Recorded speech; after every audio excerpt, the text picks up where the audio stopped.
Hello and welcome again to Casual Magic. It's Hour of Devastation Draft Weekend. These are my Saturday results. The main reason why I went was because I wanted to get Crucible of Worlds, the creature version. This is Ramunap Excavator, 2 and a green, it's a 2/3. Yeah, you can bolt it, but you can play land cards from your graveyard. Cool. I'm looking forward to that in EDH. Really, that's my main purpose of going. This time around, I kind of went with what was similar to one of the decks that I played against before, where it was mostly exert triggers. So in this case, it was nice having Dauntless Haven to be able to untap something, control to tap a target creature. Catcher's Avengers, these were nice. I got a pair of these, similar to one of the people I played against on Friday, where it said you may exert this as it attacks. When you do, prevent all combat damage that would be dealt to it this turn. And there's other stuff in here, let's say like this, when you may exert it. When you do, other creatures you control get +1/+1 until end of turn. Whenever you exert a creature, tap target creature an opponent controls. So again, multiple creatures being exerted meant multiple things tapped, and I could get through a lot faster. This is for a little bit of control. This one is so a creature can't attack or block, but my opponent can sacrifice it. This one is the same thing, but activated abilities can't be activated. This was nice. In my first game, I went up against someone who had a, I can't remember the full names, the Hoopo. So you spend 5, you gain 2 life and draw a card.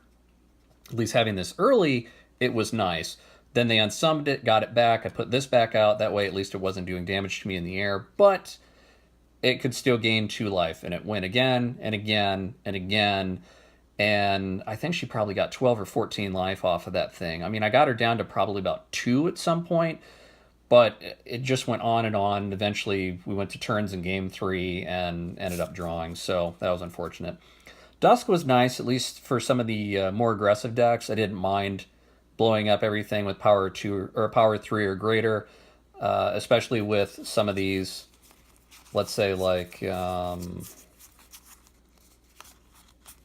Externalize, where I could discard a card and create a 4/4 black zombie, or something like this for Embalm, where for 5 then I could create a zombie. So I didn't mind them going in my graveyard. Burning Fist Minotaur, at least for something like this, it's power 3 or greater, so this thing I could get back. Something like this, I was able to discard a couple of cards once and punch through for 6. So, especially with first strike damage, it's useful. Emberhorn, again, it's another exert trigger. It's okay. It gets +1/+1 and menace until end of turn. Trueheart, whenever you exert a creature, creatures you control get +1/+0 until end of turn. So with multiple exert creatures, this trigger went off, and so things could get like +4/+0 until end of turn. So there's a bit of synergy. Magma Spray, the one time I tried getting rid of the, I believe it was the Scarab God, I destroyed all creatures with power 3 or greater. I thought I could follow through with this, that way it would be exiled, but then my opponent played a spell to make it indestructible until end of turn. That ruined that. I was summarily destroyed. Honor Crop Captain, whenever it attacks, other attacking creatures get +1/+0 until end of turn. Also, it's a 3/2 for 2, so it's nice and aggressive deck. Resolute Survivors, really the main thing is whenever you exert a creature, Resolute Survivors deals 1 damage to each opponent and you gain 1 life.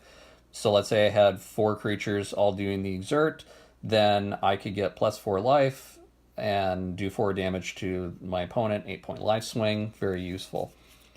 Leave, I did get this, that way I could get some things back in my hand, maybe if something was targeted with a spell and I didn't want it necessarily destroyed, and then you can get a little bit of discard and draw late game if you need it. Beyond that, I had a desert, plains, and mountains.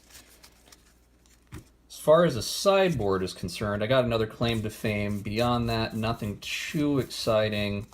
Rampaging Hippo was just basically hate drafting at that point. Unraveling Mummy, there wasn't really much in that pack that I wanted, and it's Unraveling Mummy. And then Foil Mountain, I think that was one of the late Amonkhet packs, and it was just like, oh, colors I don't want are Foil Mountain, fine, Foil Mountain. So my first game was against the person with the Hoopo. Ouch. That just went to turns and drew, and oh well. Second game, Blew him out 2-0. Third game, it was reasonably even, but again, playing against Scarab God, he just got out Scarab God, and that pretty much ended it because that card is really, really strong. And then in the last game, I played against a guy who said, well, he's like, I'll probably just give you the win, but I'm going to make you work for it. And first game I lost because he had one card. Second game I got him down to 1 life, and he played the exact same card because Sandworm Convergence is ridiculous. And when it was all said and done, he's just like, well, considering you lost to a former pro Magic player, tell you what, I'm going to give you my deck. I'll just keep my sleeves. I was just like, oh my god, thank you. So I got this deck too. And it's kind of funny. I mean, this one, it sucks. I mean, it's 6 and 2 green. Enchantment creatures with flying can't attack you or planeswalkers you control. At the beginning of your end step, create a 5/5 green worm creature token. This is horrible. And again, I got him down to 1 life in the second game, and I kept drawing, hoping I'd get a flyer. And it's just like, nope, 5/5 worm, 5/5 worm, 5/5 worm, and then he just started swinging through. Resilient Kenra, this was kind of interesting because I had something of his locked down. So let's say it was a 2/2 of some sort. He had this, buff it, because when this comes in, you may have target creature get +X until end of turn, where X is Resilient Kenra's power. So then it became a 4/4. Then he played something like Ambuscade, so target creature you control gets +1/+0 until end of turn. It deals damage equal to its power to target creature an opponent controls. So thanks to combat tricks, he had a creature that was locked down, yet he was able to use it to do 5 points of damage to my flyer.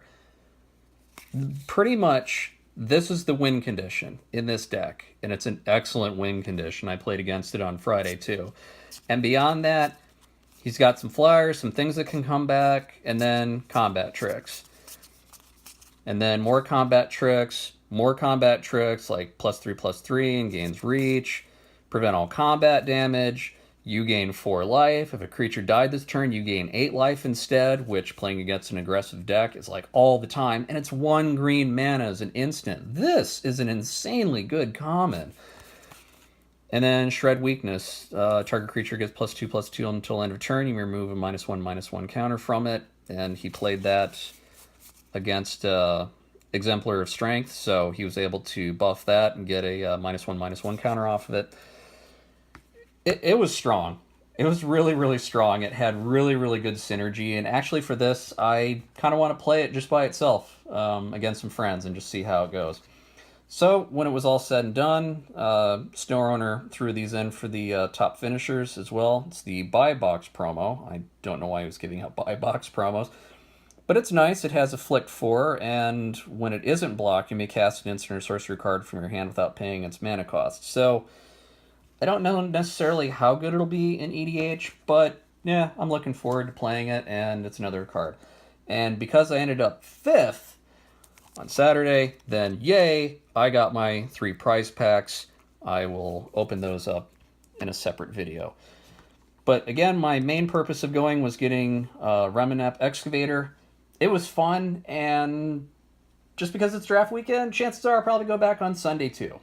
I don't know. We'll see. But these will come in future videos, and I had a blast. If you can make it out to draft weekend at some point, I highly recommend it. I don't know what promos they're going to have at some point in the future, but it's a lot of fun. It's casual. You know, win or lose, at least you got some decent cards. You get a promo out of it, and it's a good format to play. So that's it for this time. Again, my side project is going on in the background, taking up most of my time, so this is just a quick video, and yeah, that'll do it. Till next time, everyone, good luck.